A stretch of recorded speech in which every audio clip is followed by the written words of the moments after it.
Yeah, so the college career ministry at El Camino was very strange. It was mostly happening off campus. Most of the people in that group were not actually going to El Camino. So it was this weird sort of amalgam of people from lots of different churches. And then somebody started stirring up trouble, started saying we were not actually part of the church, we were something else. There was a whole political battle that I was not really privy to at the time. I heard about later. And we eventually got sent off with the blessing of El Camino to say, go do something different. So that was Eric and Sue, and Emily and I were not married at the time, but we were part of that group. Keith and Julie, a whole bunch of, that's actually most of it, most of the people.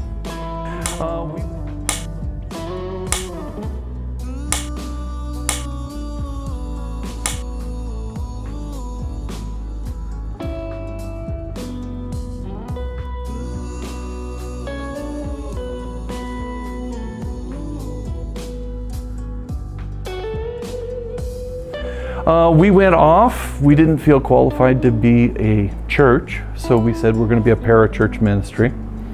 I remember sitting there in a coffee shop talking with Eric and scheming about how we were going to make this work, because we knew we wanted to reach the people who were on the edges, the people who were not comfortable in conventional churches.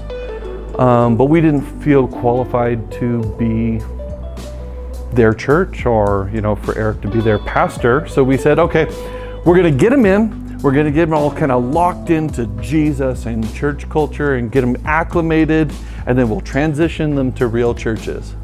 Nobody wanted to leave. We did well at hooking in a certain number of people, but nobody wanted to go. So at a certain point, we kind of had to acknowledge that we were becoming a church, although we didn't know what to do about that at the time. There was a whole process then of, I think for a while there, because we felt like we weren't qualified to be a church, Eric was really looking for someone who could be the structure under which he could do his ministry. Somebody who could give some guidance and some expertise and some, stamp of authority that says this thing's real. And so we went and we got connected to a church full of wonderful people. A whole bunch of the people from our group, we called ourselves sojourners at the time, they became members of the church, and then that pastor the next week left. Didn't give any warning at all to his church or to Eric or any of us. Just kind of vanished and said, I'm not going to be a pastor anymore. And so the church there, they were in the process, basically, they started folding after the pastor left. They needed somebody who could do administration and pulpit supply. And so Eric did some of that. And you also got connected with Rod through that somehow. Rod at this time was a church planter sent down by the CRC, trying to create a Christian Reformed church here in Tucson. Loving on a lot of people, but not actually being able to build very much. And there's a whole story that's better told by Eric and Rod about,